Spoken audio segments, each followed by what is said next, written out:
Programming सीखने के लिए हमारे चैनल लर्न कोडिंग को सब्सक्राइब करें। आज के इस वीडियो में हम आपको प्रोग्रामिंग लैंग्वेज के बारे में बताएंगे कि कैसे दो तरह की प्रोग्रामिंग लैंग्वेज होती है। एक होती है स्टैटिकली प्रोग्रामिंग लैंग्वेज और एक को हम कहते हैं डायनेमिक प्रोग्रामिंग लैंग्वेज। ठीक है, अगर आप प्रोग्रामिंग लैंग्वेज सीखने जाते हैं, सीख रहे हैं, तो आपको ये ज़रूर पता होना चाहिए प्रोग्रामिंग लैंग्वेज कितने टाइप का होता है। तो चलिए हम स्टार्ट करते हैं। Difference between statically typed and dynamically typed language, इन दोनों में क्या अंतर है और ये दोनों किस तरह की लैंग्वेज होती है। स्टैटिकली हम किस लैंग्वेज को कहेंगे, डायनेमिकली टाइप्ड लैंग्वेज हम किस लैंग्वेज को कहेंगे। तो सबसे पहले स्टार्ट करते हैं, स्टैटिकली टाइप्ड लैंग्वेज हम किस लैंग्वेज को कहते हैं। ठीक है, the languages which force the user to define the data type before initialization of a variable called statically typed language. Statically typed languages में वो सभी प्रोग्रामिंग लैंग्वेज आ जाती है जो हमें फोर्स करती है, जो यूज़र को फोर्स करती है कि अगर आप कोई भी वेरिएबल डिक्लेयर कर रहे हो, कोई भी वेरिएबल बना रहे हो, अपने प्रोग्राम में यूज़ कर रहे हो, तो उस वेरिएबल को बनाते समय ही आप उसका टाइप डिफाइन करो, डेटा टाइप उसका बताओ कि उस वेरिएबल का टाइप क्या है। तभी आप क्या कर सकते हो, उस वेरिएबल को यूज़ कर पाओगे अपने प्रोग्राम में। नहीं तो ये लैंग्वेज क्या करता है, हमें एरर देता है। जैसे अगर मान लो हम कोई वेरिएबल बनाते हैं और उसका टाइप नहीं देते हैं, तो ये जो स्टैटिकली टाइप्ड लैंग्वेज है, इनके पास जो ट्रांसलेटर होता है, कंपाइलर और इंटरप्रेटर, उनके पास इतनी कैपेबिलिटी नहीं होती है कि वो वेरिएबल के टाइप को खुद से जज कर सके। ठीक है, इसीलिए हमें मैनुअली खुद से जाके वेरिएबल जब हम बनाते हैं तो हमें टाइप देना पड़ता है। तो सबसे पहले स्टैटिकली टाइप्ड लैंग्वेज का हम कुछ एग्जाम्पल आपको यहाँ पे दे देते हैं। सबसे पहला है सी लैंग्वेज, फिर C++, उसके बाद जावा। ये जो तीन प्रोग्रामिंग लैंग्वेज है, इसको हम बोलते हैं स्टैटिकली टाइप्ड लैंग्वेज। इसे इसलिए ऐसा बोला गया है क्योंकि इन प्रोग्रामिंग लैंग्वेज में आप जब भी कोई भी वेरिएबल बनाएंगे अपने प्रोग्राम में यूज़ करने के लिए, तो आपको वेरिएबल का टाइप ज़रूर देना पड़ेगा। जैसे अगर मैं जावा का एग्जाम्पल लेके चलूँ, अगर मैं यहाँ पे लिख दूँ A=10 और मैंने क्या किया, इस ए को यहाँ पे प्रिंट करना चाहा, ए को प्रिंट करना चाहा, तो अगर इस प्रोग्राम को अगर हम रन करेंगे तो हमें एरर मिलेगा। क्यों? क्योंकि जावा प्रोग्रामिंग लैंग्वेज का जो कंपाइलर है, उसको ये नहीं पता चल पा रहा कि इस ए का टाइप क्या है। वो इस वैल्यू के हिसाब से इस ए का टाइप नहीं बता पा रहा है, क्योंकि जावा एक स्टैटिकली टाइप्ड लैंग्वेज है। इसीलिए यहाँ पे हमें क्या करना होगा, टाइप बताना पड़ेगा कि भैया ये जो ए है इसका टाइप इंट है और ये अब सिर्फ इंटीजर टाइप का ही वैल्यू ले सकता है, तो अभी ये प्रोग्राम सक्सेसफुली रन करेगा, इसका आउटपुट आएगा। लेकिन दूसरी तरफ आप आगे चल के इस तरह से भी नहीं कर सकते, सेम वेरिएबल में आप कोई स्ट्रिंग वैल्यू भी नहीं ले सकते। अगर आप फिर से ए को प्रिंट करेंगे तो फिर से जावा कंपाइलर क्या बोलेगा कि आप ऐसा नहीं कर सकते, क्योंकि आपने जो ये ए वेरिएबल बनाया था, इसका टाइप आपने इंटीजर दिया है जो कि फिक्स हो चुका है। ये केवल इंटीजर वैल्यू को ही एक्सेस कर सकता है, आप इसमें इंटीजर वैल्यू ही ले सकते हैं। आप आगे चल के इसमें अलग तरह की स्ट्रिंग वैल्यू नहीं ले सकते। तो ये होता है स्टैटिकली टाइप्ड लैंग्वेज। मैं आपको प्रैक्टिकली प्रूव करके दिखाऊंगा। उससे पहले हम क्या करते हैं, अपना सेकेंड पोर्शन भी आपको समझा देते हैं बढ़िया से। डायनेमिकली टाइप्ड लैंग्वेज क्या होता है, the languages in which the data type is not compulsory and it's optional called dynamically typed language। Dynamically typed language में वो सभी प्रोग्रामिंग लैंग्वेज आती है जिनमें डेटा टाइप लिखना कंपलसरी नहीं होता, वो एक तरह से ऑप्शनल होता है। उस लैंग्वेज को हम डायनेमिकली टाइप्ड लैंग्वेज कहते हैं जब भी हम कोई वेरिएबल बनाते हैं तब। जैसे अगर इनमें हम प्रोग्रामिंग लैंग्वेज का एग्जाम्पल लें, सबसे पहला नंबर पे क्या आता है, पाइथन। उसके बाद आप क्या ले सकते हैं, जावा स्क्रिप्ट। इसके अलावा भी और भी प्रोग्रामिंग लैंग्वेज है, पर हम दो को ही लेके चल रहे हैं। ठीक है, पाइथन और जावा स्क्रिप्ट। तो अगर हम बात करें पाइथन की यहाँ पे, तो पाइथन कैसे डायनेमिक प्रोग्रामिंग लैंग्वेज है, डायनेमिकली टाइप्ड लैंग्वेज है।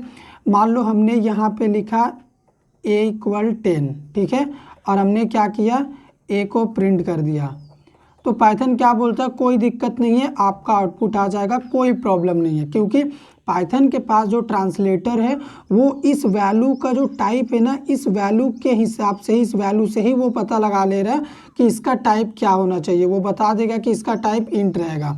अगर मान लो आगे चल के हमने सेम वेरिएबल में यहाँ पे लिख दिया राम, उसके बाद फिर से हमने क्या किया, प्रिंट किया वेरिएबल ए को। तो पाइथन बोलेगा कि अभी भी आपका रिजल्ट आएगा राम, लेकिन अभी यहाँ पे ए का टाइप क्या आ चुका है, स्ट्रिंग हो चुका है, क्योंकि जो पाइथन प्रोग्रामिंग लैंग्वेज होता है वो इस वैल्यू से पता लगाता है वेरिएबल का टाइप।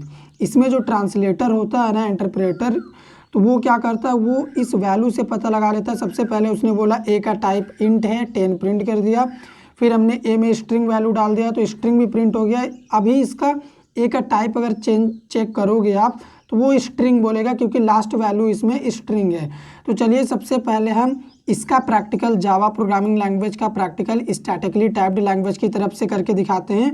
उसके बाद फिर हम बाद में पाइथन प्रोग्रामिंग लैंग्वेज का एग्जांपल लेके डायनेमिक का भी आपको प्रैक्टिकल शो करके दिखाएंगे।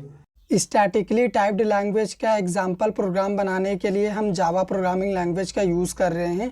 तो अगर हम यहाँ पे लिखें a = 10, उसके बाद क्या करें, सिंपली इस a को हम प्रिंट करना चाहें तो उसके लिए हमें लिखना होगा system.out.print, और हमने a को प्रिंट कर दिया। इस प्रोग्राम को अगर मैं रन करूं सेव करके तो आप इसका आउटपुट देखना क्या बोलता है। हमें कंपाइलर बोल रहा है कि ये जो वेरिएबल ए है क्लास स्टैटिकली में, ये हम नहीं पहचान पा रहे, ये सिंबल क्या है हमें पता नहीं चल रहा है। ये कौन बोल रहा है, जावा कंपाइलर बोल रहा है, जो हम लाइन नंबर 6 में से प्रिंट करने की कोशिश कर रहे हैं, और लाइन नंबर 5 में जब हम इसको डिक्लेयर किए थे इस तरह से। तो जावा बोलता है कि जब भी कोई भी वेरिएबल बनाओ तो आप उसका टाइप बताओ, तभी जाके हम आपको अलाउ करेंगे उस वेरिएबल को आगे यूज़ करने के लिए। तो अभी देखो इसका टाइप हमने बता दिया है इंट। आप प्रोग्राम को रन करते हैं तो देखो यहाँ पे रिज़ल्ट आ चुका है। तो स्टैटिकली टाइप्ड लैंग्वेज अपने प्रोग्रामर को यानी यूज़र को फोर्स करते हैं कि वेरिएबल डिक्लेयर करते समय ही इसका टाइप बताएं, तभी वो प्रोग्राम में आगे हमें वेरिएबल को यूज़ करने का अलाउ करते हैं। क्योंकि इनके पास जो ट्रांसलेटर होता है, कंपाइलर, वो इतना इंटेलिजेंट नहीं होता है कि खुद से पता लगा ले कि इस ए का टाइप क्या है।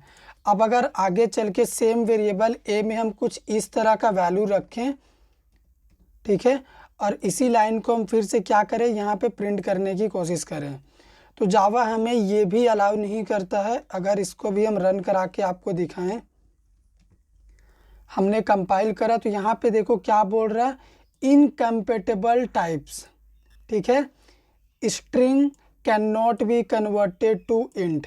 जावा बोल रहा आप ये जो कन्वर्ट करने की कोशिश कर रहे आप ये नहीं कर सकते, क्योंकि आप एक इंटीजर टाइप के वेरिएबल को स्ट्रिंग टाइप में कन्वर्ट करने की कोशिश कर रहे हैं, तो ये आप नहीं कर सकते। तो ये होता है स्टैटिकली टाइप्ड लैंग्वेज। अब चलिए हम आपको पाइथन प्रोग्रामिंग लैंग्वेज का यूज़ करके डायनेमिकली टाइप्ड लैंग्वेज का एग्जाम्पल दिखाते हैं। मान लो यहाँ पे भी हम सेम वेरिएबल बनाते हैं, ए नाम का हमने वेरिएबल बनाया जिसमें हमने 10 वैल्यू डाल दिया। अभी हम क्या करें, प्रिंट फंक्शन की मदद से ए को प्रिंट कर दे रहे। तो अगर इसको हम रन करें, यहाँ पे रन वाले ऑप्शन पे हम जाते हैं और रन करते हैं, तो आप देखो यहाँ पे रिजल्ट क्या आया है, आप ब्लू कलर में देख सकते हो बहुत ही अच्छे से, यहाँ पे 10 प्रिंट हो चुका है। तो यहाँ तक तो कोई दिक्कत नहीं है, लेकिन इसमें एडवांटेज हमें क्या मिला कि देखो हमने वेरिएबल का टाइप नहीं बताया, फिर भी हमारा आउटपुट आ गया, क्योंकि पाइथन का जो ट्रांसलेटर है, इंटरप्रेटर, उसने इस वैल्यू के अकॉर्डिंग ही पता लगा लिया कि इसका टाइप इंट है।